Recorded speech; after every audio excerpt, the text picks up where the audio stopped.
TSPSC group 1 notification release చేసింది కదా. So అందరూ ప్రిపరేషన్ స్టార్ట్ చేశారా?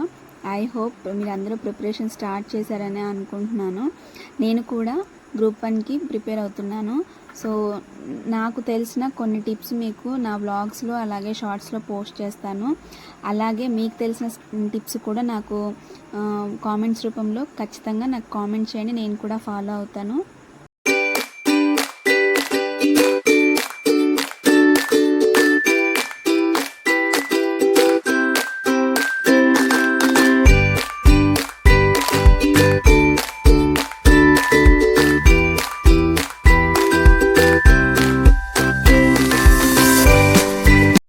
హలో మై డియర్ పీపుల్, ఎలా ఉన్నారు అందరూ బాగున్నారా? Welcome back to my channel Priya journals and welcome back to another video. Day 1 of group 1 exam preparation అనమాట. So నేను గ్రూప్ 1 ఎగ్జామ్కి ప్రిపేర్ అవుతున్నాను. నేను ప్రతిరోజు ఎలా ప్రిపేర్ అవుతాను, అలాగే ఏం చదువుతున్నాను, ఎలాంటి టిప్స్ ఫాలో అవుతున్నాను అనేది మీకు నా వ్లాగ్స్లో షార్ట్స్లో నేను పోస్ట్ చేస్తూ ఉంటాను. అండ్ డే బై డే కూడా నేను ఖచ్చితంగా వీడియో పోస్ట్ చేయడానికి అయితే ట్రై చేస్తాను. ఇంతవరకు నా ఛానల్ని ఇంకా సబ్స్క్రైబ్ చేసుకోకపోతే ప్లీజ్ సబ్స్క్రైబ్ చేసుకోండి అండ్ సపోర్ట్ చేయండి నా ఛానల్ని. నేనైతే ప్రతిరోజు నా ప్రీవియస్ వీడియోస్ ముందు నుంచి ఫాలో అయ్యే వాళ్ళకైతే నా డైలీ రొటీన్ అయితే తెలుస్తుంది. నేను ప్రతిరోజు ఎర్లీ మార్నింగ్ లేచి వాకింగ్కి వెళ్ళొచ్చిన తర్వాత ఫ్రెష్ అప్ అయిపోయి కాఫీ కానీ టీ కానీ మిల్క్ కానీ తీసుకొని ఆ తర్వాత నేను చదవడం అయితే స్టార్ట్ చేస్తాను. సో అలాగే ప్రతిరోజు చేస్తాను. ఈ మధ్య అంటే ఒక 20 డేస్ నుంచి అయితే నాకు మార్నింగ్ వాకింగ్కి వెళ్ళి రావడం అయితే కుదరట్లేదు. బికాస్ మా మమ్మీకి చెయ్యి ఫ్రాక్చర్ అయింది కాబట్టి నేను మార్నింగ్ అయితే వెళ్ళడం లేదు. ఇంట్లో పని చేసి చదవాలంటే కొంచెం కష్టంగా ఉంది. సో అందుకని టైం సరిపోవట్లేదు అని చెప్పేసి నేనైతే వాకింగ్కి వెళ్ళట్లేదు. ఇక్కడైతే నేను పని అంతా అయిపోయిన తర్వాత ఫ్రెష్ అప్ అయిపోయి కాఫీ అయితే తాగుతున్నాను. అండ్ ఈ కాఫీ తాగిన తర్వాత మమ్మీకి వెజిటేబుల్స్ అన్నీ కట్ చేసి ఇస్తే మమ్మీయే వంట చేసుకుంటూ ఉంటుందన్నమాట. ఇప్పుడు మమ్మీకి అయితే పర్లేదు, సో అందుకని నేను వెజిటేబుల్స్ కట్ చేసి ఇస్తే మమ్మీ వంట అనేది రెడీ చేస్తూ ఉంటుంది. మా చెల్లి కూడా హెల్ప్ చేస్తుంది కాబట్టి ఇప్పుడు అంత పెద్ద ప్రాబ్లం అనిపించడం లేదు. అండ్ నేను ప్రతిరోజు గ్రూప్ 1 ఎగ్జామ్కి ఎలా చదువుతున్నాను అని అంటే నేను ఒక టైం టేబుల్ అయితే వేసుకున్నాను. ఈ వీక్ మొత్తం అంటే ఒక 1 వీక్ మొత్తం ఒక 2 సబ్జెక్ట్స్ చదవడం అండ్ తర్వాత వీక్లో మళ్ళీ ఒక 2 సబ్జెక్ట్స్ అలా చదవాలని నేనైతే టైం టేబుల్ వేసుకున్నాను. అలాగే ఏ వీక్లో అయినా సరే ప్రతిరోజు మాత్రం కరెంట్ అఫైర్స్ అయితే ఖచ్చితంగా నేను ఫాలో అవుతాను.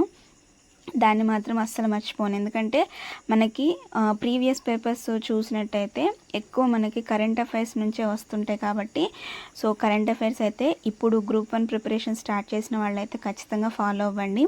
6 months బ్యాక్ నుంచి కరెంట్ అఫైర్స్ ఫాలో అయితే చాలా మంచిది. ఎందుకంటే మనకి ఎగ్జామినర్ క్వశ్చన్ పేపర్ ఎలా ఇస్తారో మనం అసలు ఎక్స్పెక్ట్ చేయలేము. ఇంకొకటి ఏంటి అంటే డైరెక్ట్ క్వశ్చన్స్ అయితే అస్సలు రావండి, అన్నీ ఇండైరెక్ట్ క్వశ్చన్సే ఉంటాయి. సో అందుకనే మీరు చదివేటప్పుడు ఏదైనా ఒక టాపిక్ చదువుతున్నారు అంటే దానికి సంబంధించి బ్రీఫ్గా చదవడానికి అయితే ట్రై చేయండి. దానివల్ల చాలా బెనిఫిట్స్ ఉంటాయి. అయితే కరెంట్ అఫైర్స్ ఒకటే ఇంపార్టెంటా అంటే నాకు తెలిసినంత వరకు కరెంట్ అఫైర్స్ చాలా ఇంపార్టెంట్. అలాగే మిగిలిన సబ్జెక్ట్ కూడా ఇంపార్టెంటే, కానీ మిగిలిన సబ్జెక్ట్స్ ఎక్కువ కరెంట్ అఫైర్స్ మీద మీరు కాన్సన్ట్రేషన్ చేయండి. అలా అని కరెంట్ అఫైర్స్ ఒక్కటే చదవడం కాదు, ఇవి కూడా చదవండి. కానీ డైలీ మాత్రం కరెంట్ అఫైర్స్ అయితే ఖచ్చితంగా చదవడం అయితే మీరు అలవాటు చేసుకోండి. ఇప్పుడు first time group 1 exam apply చేసిన వాళ్ళైతే, రాయాలనుకుంటున్న వాళ్ళైతే నాకు తెలిసిన కొన్ని టిప్స్ అయితే నేను చెప్తాను. ఒకవేళ మీరు ఫాలో అవ్వాలనుకుంటే ఖచ్చితంగా ఫాలో అవ్వండి. నేను ఫస్ట్ టైం గ్రూప్ 1 ఎగ్జామ్ రాసినప్పుడు నేను ఎలాంటి టిప్స్ ఫాలో అయ్యాను అనేది మీకు చెప్తాను నా వీడియోస్లో షార్ట్స్లో. అయితే నేను ఫస్ట్ టైం గ్రూప్ 1 ఎగ్జామ్ రాసినప్పుడు నాకు బేసిక్ నాలెడ్జ్ కూడా లేదు. అంటే గ్రూప్ 1 ఎగ్జామ్ అంటే మామూలుగా వెళ్ళి రాసి రావడమే ఉంటుంది అనుకున్నాను. ఎలా ప్రిపేర్ అవ్వాలి ఏంటి అనేది అయితే నాకు అసలు కొంచెం కూడా తెలియదు. అయితే నేను గ్రూప్స్కి అయితే కోచింగ్ తీసుకున్నాను, కానీ ఎలా రాయాలి ఏంటి అనేది మాత్రం నాకు అస్సలు తెలీదు.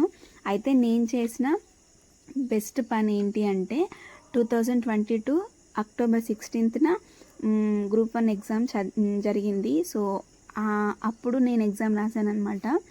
అయితే నేను చేసిన బెస్ట్ పని ఏంటి అంటే, నేను చెప్పాను కదా ప్రతిరోజు కరెంట్ అఫైర్స్ అనేది నేను ఫాలో అయ్యేదాన్ని అని. సో దానివల్ల నాకు చాలా బెనిఫిట్ అయింది. అంటే నాకు అసలు బేసిక్ నాలెడ్జ్ కూడా లేదు. ఓన్లీ నేను కరెంట్ అఫైర్స్ ఫాలో అవ్వకుంటూ నాకు తెలిసిన కొన్ని బుక్స్, అంటే నేను గ్రూప్స్ కోచింగ్ తీసుకున్నాను కాబట్టి నాకు తెలిసిన కొన్ని బుక్స్ అయితే ఫాలో అయ్యాను. అంటే ఇండియన్ హిస్టరీకి సంబంధించి కానీ, ఎకానమీకి సంబంధించి కానీ, జాగ్రఫీకి సంబంధించి కానీ బుక్స్ తీసుకొని ఫాలో అయ్యేదాన్ని. అయితే ఇప్పుడు గ్రూప్ 1 ఎగ్జామ్కి ప్రిపేర్ అయ్యేవాళ్ళు అంటే ఇప్పుడు యూట్యూబ్లో ఈ బుక్ కొనుక్కుంటే మీరు బాగా చదవగలరు, ఈ బుక్ కొనుక్కుంటే బాగా చదవగలరని చాలా చెప్తూ ఉంటారు. అయితే మీరు అన్ని బుక్స్ వాళ్ళు అది చెప్పారని ఆ బుక్ కొనుక్కోవడం, వీళ్ళు ఇది చెప్పారని ఈ బుక్ కొనుక్కోవడం కాకుండా, మీరు ఇది బాగుంటుంది, ఈ బుక్ పర్ఫెక్ట్గా ఉంటుంది అని మీరు ఒక బుక్ని ఫిక్స్ అయ్యి, ఇప్పుడు సపోజ్ ఇండియన్ హిస్టరీ ఉందనుకోండి, దానికి సంబంధించి కొన్ని రివ్యూస్ చూస్తూ ఉంటారు కదా. సో రివ్యూస్ చూసి ఏ బుక్ బాగుంది అనేది ఒక్కటి ఫిక్స్ అయ్యి దాన్ని మాత్రమే కొనుక్కొని చదువుకోండి. అంతేకాని ఇండియన్ హిస్టరీకి సంబంధించి ఒక 4-5 బుక్స్ కొనుక్కొని అది చదివి ఇది చదివి మొత్తానికైతే అసలు గుర్తుండకుండా అయిపోతుంది. సో అందుకనే మీరు ఫస్ట్ ప్రిపరేషన్ స్టార్ట్ చేసేదానికంటే ముందు మీరు మన ఏవైతే గ్రూప్ 1 సిలబస్లో ఉంటాయో దానికి సంబంధించి బుక్స్ని మీరు గ్యాదర్ చేసుకొని చదవండి. వాళ్ళు ఏదో చెప్పారు ఆ బుక్ చదివితే బాగా ఉంటుంది, ఈ బుక్ చదివితే ఈజీగా అర్థమవుతుంది అనేది కాకుండా, మీరు ఏ బుక్ చదివినా సరే మీరు పర్ఫెక్ట్గా మీరు ఏదైతే ఫిక్స్ అవుతారో అదే బుక్ మాత్రమే చదవండి. ఇంకొకటి ఏంటి అంటే, బట్టి పట్టడానికి అస్సలు ట్రై చేయొద్దు. మీరు ఇండియన్ ఎకానమీ లేకపోతే ఇండియన్ జాగ్రఫీ, ఇండియన్ హిస్టరీ లేకపోతే పాలిటీ ఏది చదివినా సరే ఒక్కసారి కంప్లీట్గా బుక్ అంతా చదవండి. చదివిన తర్వాత మళ్ళీ తర్వాత రివిజన్ చేసుకోండి. దానివల్ల ఏమవుతుంది అంటే, మనం బట్టి పట్టడం కంటే కూడా ఇలా 2-3 టైమ్స్ చదివితే మనకి బాగా గుర్తుంటుంది. బట్టి పట్టడం అనేది నా పాయింట్ ఆఫ్ వ్యూలో అసలు వేస్ట్ ఆఫ్ టైం అనమాట. అది మనకి కొంచెం సేపు వరకే గుర్తుంటుంది. మనం బట్టి పెడితే ఒక 2-3 డేస్ గుర్తుంటుందేమో, అంతేకాని ఎగ్జామ్ టైం వరకు అయితే అస్సలు గుర్తుండదు. సో అందుకనే మీరు ఎవరైనా చదవాలి అనుకుంటే ఫస్ట్ అసలు పూర్తిగా కాన్సెప్ట్ని అర్థం చేసుకోండి. ఆ తర్వాత ఒక 2-3 టైమ్స్ రివిజన్ చేసుకుంటే మనం ఏ సబ్జెక్ట్ చదివినా సరే బాగా గుర్తుంటుంది. ఇంకొకటి ఏంటి అంటే, బలవంతంగా చదవకుండా దాన్ని ఇష్టంగా చదవండి. ఇంకొకటి, దాన్ని బోరింగ్గా అస్సలు ఫీల్ అవ్వద్దు. మీరు ఇప్పుడు ఏదైనా సబ్జెక్ట్ చదువుతున్నారనుకోండి, దాన్ని మీరు చదవగలిగినంతసేపే చదవండి. అంతేకాని దాన్ని రోజంతా అదే సబ్జెక్ట్ చదువుకుంటూ అయితే కూర్చోకండి. మీరు ఎంతసేపు చదవగలరు అనుకుంటే అంతసేపు చదవండి. తర్వాత మీకు బోర్ అనిపిస్తే కొంచెం సేపు బ్రేక్ తీసుకొని ఇంకొక సబ్జెక్ట్ అయినా మీరు చదువుకోవచ్చు. అలా చదివితే మనకి బోర్ అనేది ఫీల్ అవ్వకుండా ఇంకెక్కువ చదవడానికైతే వీలుంటుంది. ఇంకొకటి, మీరు చదివే ప్లేస్ని చాలా సైలెంట్గా, అలాగే ఎలాంటి డిస్టర్బెన్స్ లేకుండా చూసుకోండి. అంటే మీరు చదివే రూమ్లో అయినా సరే అందరికీ ఇండివిజువల్ రూమ్స్ ఉండాలని లేదు కాబట్టి, మీరు ఏ ప్లేస్లో అయినా కూర్చుంటే మీరు కూర్చున్న ప్లేస్లో అసలు ఎలాంటి డిస్టర్బెన్స్ లేకుండా సైలెంట్గా ఉండేటట్టు చూసుకోండి. ఇంకొక ముఖ్యమైన విషయం ఏంటంటే, మీరు ఎప్పుడు చదువుతున్నారో ఆ టైంలో ఖచ్చితంగా మీ మొబైల్ ఫోన్స్ని అయితే స్విచ్ ఆఫ్ చేసేసుకోండి. దానివల్ల ఏంటంటే, మనం మొబైల్ ఫోన్ చూడాలనే కోరిక అయితే అనిపించదు. సో అందుకనే మొబైల్ ఫోన్స్ అయితే స్విచ్ ఆఫ్ చేసుకోండి, లేకపోతే దూరంగా పెట్టేసి మీరు వేరే ప్లేస్కి వచ్చి చదువుకోండి. ఇంకొకటి, ఒకటే ప్లేస్లో కూర్చొని చదివితే కూడా చాలా బోరింగ్గా ఉంటుంది. సో కాబట్టి మీరు ప్లేసెస్ని మార్చి కూడా చదివితే మీకు చదివే దాని మీద ఇంట్రెస్ట్ పెరుగుతుంది. మీరు ఏదైనా మీకు ఏదైనా ఒక ఇన్ఫర్మేషన్ తెలిసిందనుకోండి, ఆ ఇన్ఫర్మేషన్లో ఉన్న పదాలు ఉంటాయి. అంటే ఇప్పుడు సపోజ్ మీకు రష్యా ఉక్రెయిన్ వార్ గురించి తెలిసిందనుకోండి. ఆ రష్యా ఉక్రెయిన్ వారు దేనికి సంబంధించింది, ఎందుకు వచ్చింది, ఆ దేశాల అధ్యక్షులు ఎవరు, ఆ దేశాలకి సరౌండింగ్స్లో ఉన్న సముద్రాలు కానీ, నదులు కానీ, అగ్నిపర్వతాలు కానీ, పర్వతాలు కానీ, ఇలా ఏమన్నా ఉంటే వాటి గురించి మీరు పూర్తిగా చదవండి. అంతేకాని రష్యా ఉక్రెయిన్ వార్ కాబట్టి దాని గురించి మాత్రమే చదివేసి అయితే అసలు వదిలేకండి. దానికి సంబంధించి బ్రీఫ్గా మీరు చదివితేనే మీరు ఏది చదివినా బాగా గుర్తుంటుంది. ఎగ్జామ్ని, ప్రిలిమ్స్ని క్రాక్ చేయగలరు. గ్రూప్ 1 అనే కాదు, గ్రూప్ 2 అయినా సరే మీరు చదివే దాన్ని అయితే బ్రీఫ్గా చదవండి. కాంపిటేటివ్ ఎగ్జామ్స్ అంటే మనకి ఏదైనా ఒక టాపిక్ తెలిస్తే ఆ టాపిక్ గురించి మాత్రమే చదవకుండా దానికి సరౌండింగ్స్లో ఏముంటాయో, అంటే దానికి చుట్టుపక్కల ఆ దేశ అధ్యక్షులు, నదులు, సముద్రాలు ఇలా ఏముంటాయో వాటిని మీరు ఒకసారి బ్రీఫ్గా చదివితే బాగా గుర్తుంటుంది. అంటే నేను నా ఎక్స్పీరియన్స్ని బట్టి ఇవి చెప్తున్నాను. ఇంకొకటి, కొన్ని పేర్లు ఉంటాయి. అంటే ఇప్పుడు మనకి ఒక ఇండియాలో ఉన్న ఒక స్టేట్ ఉందనుకోండి, తెలంగాణ స్టేట్ ఉంది. ఈ తెలంగాణ స్టేట్కి బోర్డర్ స్టేట్స్ ఏమున్నాయి, బోర్డర్ అంటే ఇంటర్నేషనల్గా వే ఏదైనా ఉందా, ఎన్ని ఇంటర్నేషనల్ బోర్డర్స్ ఉన్నాయి, ఇట్లా ఉంటాయి కదా. వాటిని ఒక ఫార్ములా లాగా వేసుకోండి. ఇప్పుడు ఇండియాకి బోర్డర్గా ఉండే కంట్రీస్ ఏంటి, పాకిస్తాన్, నేపాల్, భూటాన్, బంగ్లాదేశ్ ఉంటాయి కదా. సో వాటిని ఒక ఫార్ములా లాగా వేసుకోండి. అంటే పాకిస్తాన్ పి, ఇట్లా కొన్ని పేర్లు వచ్చేటట్లు మీరు పేర్లని ఒక ఫార్ములా లాగా వేసుకుంటే మీకు బాగా గుర్తుంటుంది. అది పేర్లనే కాదు, ప్లానెట్స్ పేరైనా సరే, ఎవరైనా ఇంపార్టెంట్ పర్సన్స్ అయినా సరే, మీరు పేర్లని అలా గుర్తుపెట్టుకుంటే మీకు ఈజీగా ఉంటుంది.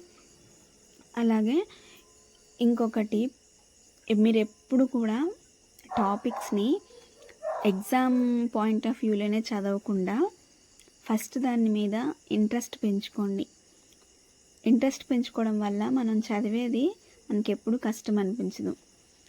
మనం మార్కుల కోసమే చదవకుండా ఆ టాపిక్ని మనకి గుర్తుంటే అంతలాగా చదవాలి.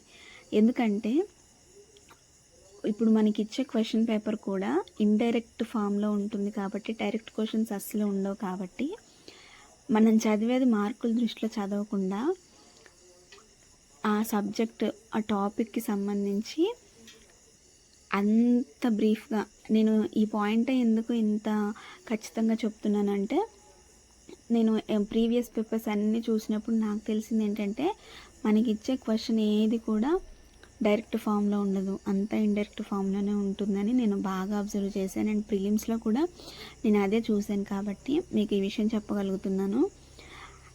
ఇంకొకటి, మీరు ఏది కూడా చదవాలి కాబట్టి చదవకుండా నాకు జాబ్ రావాలి అనే పాయింట్ ఆఫ్ వ్యూలోనే చదవండి.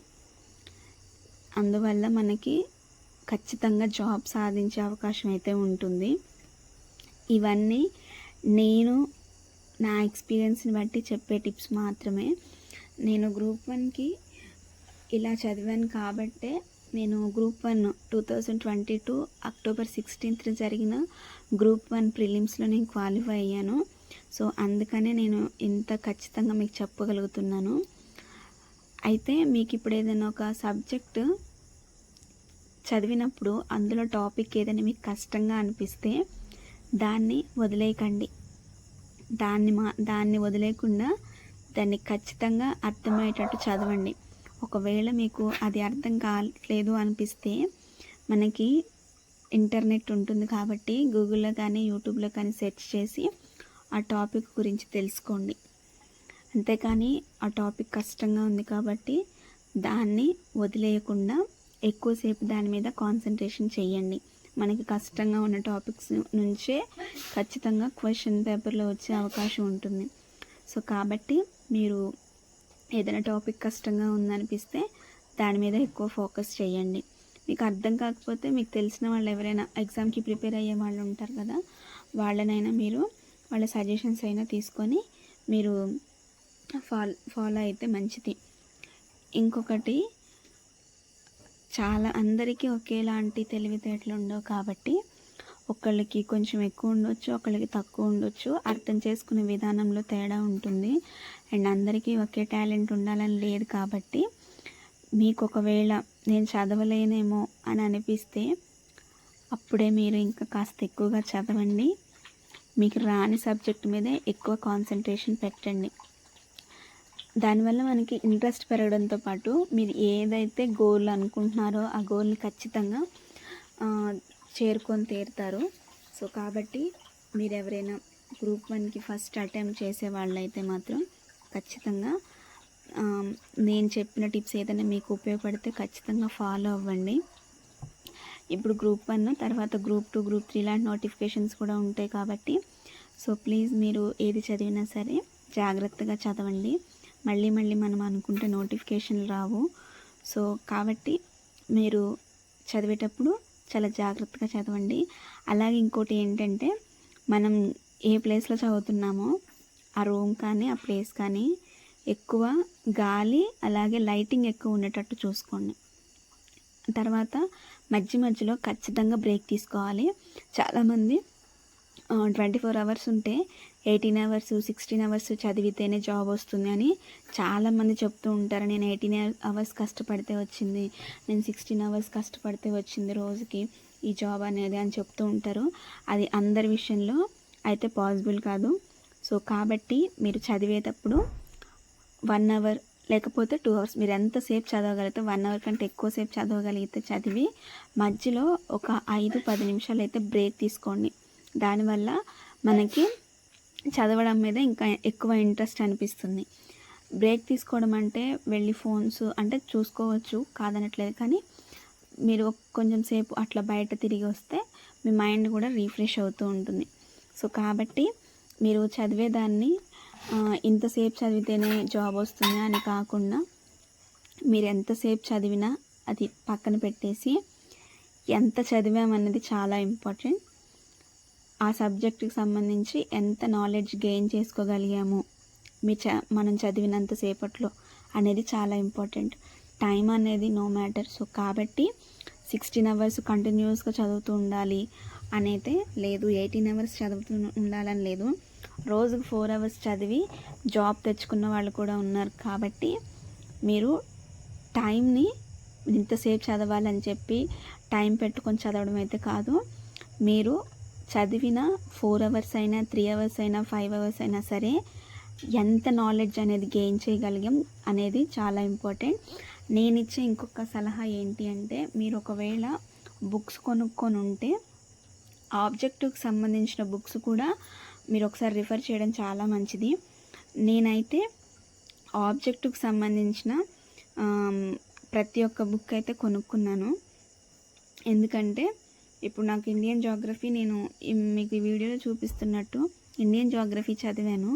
ఫస్ట్ లెసన్ అంటే ఫస్ట్ చాప్టర్ అయితే చదివేశానండి.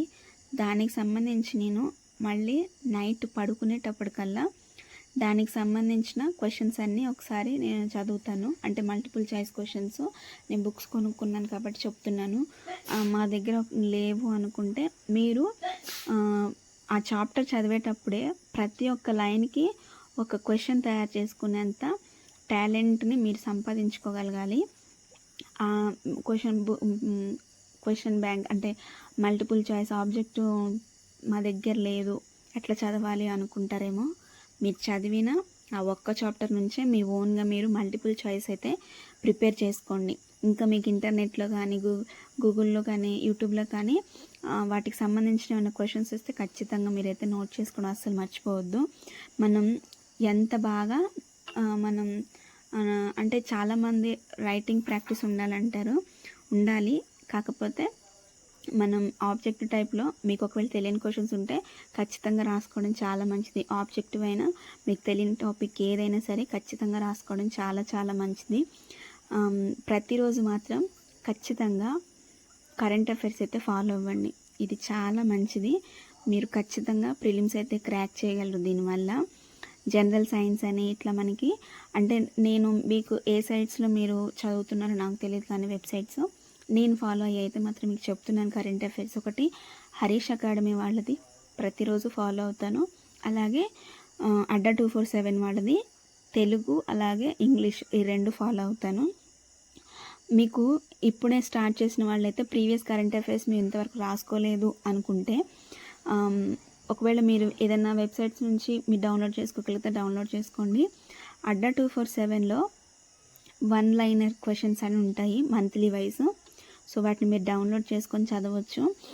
నేను కూడా ఒక 1 మంత్ అయితే కరెంట్ అఫైర్స్ రాసుకోలేదు. సో అది దానిలో నుంచి డౌన్లోడ్ చేసుకొని నేను చదువుకున్నాను. మీరు ఒకవేళ ఇలా చేయగలిగితే మీరైతే ఖచ్చితంగా ప్రిలిమ్స్ అనేది క్రాక్ చేయగలరు. ఇది నాకు తెలిసిన కొన్ని టిప్స్ అయితే మీకు చెప్పాను. మీకు ఇంకేమైనా తెలిస్తే నాకు కామెంట్ సెక్షన్లో ఖచ్చితంగా మీ టిప్స్ని మీరు ఎలా చదువుతున్నారో నాకు కామెంట్ సెక్షన్లో ఖచ్చితంగా కామెంట్ చేయండి. నేను కూడా ఫాలో అవుతాను. అండ్ ఇక్కడ నేనైతే నా మార్నింగ్ నుంచి ఈవినింగ్ దాకా చూశారు కదా, నేను కరెంట్ అఫైర్స్ ఒకటి అండ్ నేను ఆ వీక్లో పెట్టుకుంది ఏంటి అంటే ఇండియన్ జాగ్రఫీ, కరెంట్ అఫైర్స్, అలాగే ఇండియన్ జాగ్రఫీ మాత్రమే నేను ఫస్ట్ వీక్ మొత్తం పెట్టుకున్నాను. అంటే ఇండియన్ జాగ్రఫీ చాప్టర్ చదివి దానికి సంబంధించిన ఆబ్జెక్టివ్ చదవడం అనమాట. ఈ 2 అయితే నేను పెట్టుకున్నాను. అండ్ నైట్ అయ్యేసరికి మళ్ళీ 9:30 ఆ టైం అవుతుంది. నేను రాసుకుంటున్నాను. గ్రామీ అవార్డ్స్ అని ఇచ్చారు కదా, సో దానికి సంబంధించిన లిస్ట్ అయితే రాసుకుంటున్నాను. ఒకవేళ మీకు ఈ లిస్ట్ కావాలి అంటే ఈ నోట్స్ కావాలి అంటే నాకు కామెంట్ సెక్షన్లో కామెంట్ చేయండి. నేను ఖచ్చితంగా షార్ట్స్లో కానీ లేకపోతే లాంగ్ వీడియోలో కానీ ఖచ్చితంగా మీకు నోట్స్ అయితే ఇస్తాను. ఒకవేళ కావాలి అంటే ఖచ్చితంగా కామెంట్ చేయండి. నేను ప్రతిరోజు ఏది రాసుకుంటున్నాను అండ్ ఏది ప్రిపేర్ అవుతున్నాను అనేది నేను ఖచ్చితంగా షార్ట్స్లో అయితే పోస్ట్ చేస్తాను. అండ్ మీకు ఈ వీడియో నచ్చినట్టయితే ఖచ్చితంగా నా ఛానల్ని సపోర్ట్ చేయండి అండ్ సబ్స్క్రైబ్ చేయండి. మీకు ఇంకా ఏదైనా టాపిక్ అర్థం కాకపోతే కామెంట్ సెక్షన్లో అయితే కామెంట్ చేయండి. ఒకవేళ నాకు తెలిస్తే నేను ఖచ్చితంగా మీకు చెప్పడానికి ట్రై చేస్తాను. అండ్ నా వీడియోస్ని ఇంకా మనలాగా గ్రూప్ 1 కానీ గ్రూప్ 2 కానీ ప్రిపేర్ అయ్యే వాళ్ళకి ఖచ్చితంగా షేర్ చేయండి. వాళ్ళకు కూడా ఉపయోగపడితే వాళ్ళు కూడా మన టిప్స్ని ఫాలో అవుతారు. సో ప్లీజ్ నేను చెప్పిన దాంట్లో మీకు ఏదైనా తప్పు అనిపిస్తే నాకు కామెంట్ సెక్షన్లో కూడా కామెంట్ చేయండి. నాకు తెలిసినంత వరకు మాత్రమే నేను మీకు చెప్పాను. నా ఎక్స్పీరియన్స్ని బట్టే చెప్పాను. నేను ఎక్కడో విని చెప్పటం లేదండి. నేను ఫస్ట్ టైం గ్రూప్ 1 ఎగ్జామ్ రాసినప్పుడు ఫస్ట్ 1 మంత్ బాగా స్ట్రగుల్ అయ్యాను. అంటే నాకు టాపిక్స్ అర్థం కాక, ఇంకొకటి ఏంటంటే ఎలా చదవాలో కూడా నాకు తెలియక నేను చాలా స్ట్రగుల్ అయ్యాను. సో కాబట్టి ఆ స్ట్రగుల్ అనేది ఇప్పుడు చదివే వాళ్ళు పడకూడదనే ఉద్దేశంతోనే నేనైతే ఈ వీడియోలో మీకు ఇవన్నీ చెప్పాను. అసలు ఎలా రాసుకోవాలో కూడా నాకు ఫస్ట్ నేను ప్రిపేర్ అయ్యేటప్పుడు తెలీదు. ఒక 1 మంత్ నేను బాగా స్ట్రగుల్ అయిన తర్వాత ఈ ఎట్లా రాసుకోవాలి, ఎలా ఫాలో అవ్వాలి అనేది తర్వాత నేర్చుకున్నాను. ఇలా ఫాలో అయ్యాను అనమాట. నేను గ్రూప్ 1 ప్రిలిమ్స్ అయితే ఫస్ట్ టైం రాసినప్పుడు క్రాక్ చేయగలిగాను అండ్ సెకండ్ టైం కూడా నేను క్వాలిఫై అయ్యాను. సో అందుకనే అవన్నీ మీకు చెప్తున్నాను. ఇది గ్రామీ అవార్డ్స్ లిస్ట్ అండి, చాలా ఉన్నాయి. ఒకవేళ మీకు కావాలి అంటే నాకు కామెంట్ సెక్షన్లో ఖచ్చితంగా కామెంట్ చేయండి. నేను ఖచ్చితంగా ప్రొవైడ్ చేయడానికి ట్రై చేస్తాను. ఇంకా మీకు ఏదైనా నేను చెప్పిన దాంట్లో తప్పుగా అనిపిస్తే ప్లీజ్ ఏమనుకోకండి, ఇంకా బాగా చెప్పడానికి అయితే ట్రై చేస్తాను. నా ఛానల్ని ఇంకా ఫాలో అవ్వండి అండ్ సబ్స్క్రైబ్ చేసుకోండి, సపోర్ట్ చేయండి. నేను డే బై డే అయితే వీడియో పోస్ట్ చేయడానికి అయితే ఖచ్చితంగా నేను ట్రై చేస్తాను. అండ్ మీకు నేను ఇందాక చెప్పాను కదా, కరెంట్ అఫైర్స్ అనేది ఇప్పటి వరకు ప్రిపేర్ అంటే రాసుకొని వాళ్ళు ఉంటే ఇట్లా అడ్డా 247లో ఈ టైప్లో ఉంటుందండి. మల్టిపుల్ చాయిస్ క్వశ్చన్స్లో ఉంటాయి, కింద ఆన్సర్స్ కూడా ఉంటాయి. వీటిని ఒకసారి మీరు గూగుల్లో సెర్చ్ చేసి డౌన్లోడ్ చేసుకోండి. ఇది కూడా మీకు చాలా హెల్ప్ఫుల్ అవుతుంది. మాకు ఇలా ఆబ్జెక్ట్ టైప్ వద్దు, మాకు మొత్తం థియరీ టైప్ కావాలి అనుకుంటే కూడా అలా కూడా ఉంటాయి మంత్లీ వైజ్. సో అలా కూడా మీరు ఫాలో అవ్వచ్చు. దానివల్ల ఇంకా ఎక్కువ బెనిఫిట్ ఉంటుంది. ప్రతిదీ బ్రీఫ్గా ఉంటుంది కాబట్టి ఈజీగా మీరు చదవచ్చు. నేను మార్నింగ్ అంతా ఇండియన్ జాగ్రఫీ చదివాను అండ్ కరెంట్ అఫైర్స్ చదివాను. ఇండియన్ జాగ్రఫీ నేను ఏదైతే చాప్టర్ చదివానో ఆ చాప్టర్కి సంబంధించి ఆబ్జెక్టివ్స్ అయితే పెట్టుకుంటున్నాను. నేను ఇది ఫస్ట్ టైము, ఇప్పుడు నేను చదవడం అయితే 4th టైం అండి ఇండియన్ జాగ్రఫీ. సో అందుకనే నా బుక్ మొత్తం అన్నీ టిక్స్ చేసి ఉంటాయి. మళ్ళీ వాటిని రబ్ చేసి మళ్ళీ పెట్టుకుంటాను అనమాట పెన్సిల్. అండ్ ఇంకోటి నేను చెప్పాలనుకుంది ఏంటంటే, మీరు ఒకవేళ ఆబ్జెక్టివ్ టైపు కొనుక్కొని ఉంటే బుక్స్, మీరు ఏం చేస్తారంటే ఒకవేళ పెట్టుకోవాలి, వాటిని టిక్ చేసుకోవాలంటే పెన్సిల్తో టిక్ చేయండి, పెన్తో టిక్ చేయొద్దు. పెన్సిల్తో టిక్ చేసి ఆ చాప్టర్ అంతా చదవడం అయిపోయిన తర్వాత, మల్టిపుల్ చాయిస్ అంతా చదవడం అయిపోయిన తర్వాత మొత్తం రబ్ చేసేసి మళ్ళీ మీరు ఒకసారి క్వశ్చన్ పేపర్ లాగా ఫీల్ అయ్యి, ఎగ్జామ్ రాస్తున్నట్టు ఫీల్ అయ్యి అలా కూడా మీరు ట్రై చేయండి. మీకు చాలా బెనిఫిట్ ఉంటుంది. నా వీడియో మీకు నచ్చినట్టయితే ఖచ్చితంగా లైక్ చేయండి, షేర్ చేయండి అండ్ సబ్స్క్రైబ్ చేయండి. నా ఛానల్ని సపోర్ట్ చేయండి. మీకు ఇంకా ఎలాంటి వీడియోస్ కావాలి అండ్ ఎలాంటి టాపిక్స్ మీకు అర్థం కాలేదు అనేది కూడా నాకు కామెంట్ సెక్షన్లో కామెంట్ చేయండి. నాకు తెలిస్తే నేను ఖచ్చితంగా మీకు చెప్పడానికి ట్రై చేస్తాను. అండ్ డైలీ నేను ఈ వీడియో పోస్ట్ చేసిన తర్వాత నెక్స్ట్ డే నుంచి డైలీ నేను ఖచ్చితంగా కరెంట్ అఫైర్స్ అనేది నేను షార్ట్స్లో ఖచ్చితంగా చెప్తాను, లేకపోతే లాంగ్ వీడియోస్లో అయినా చెప్తాను.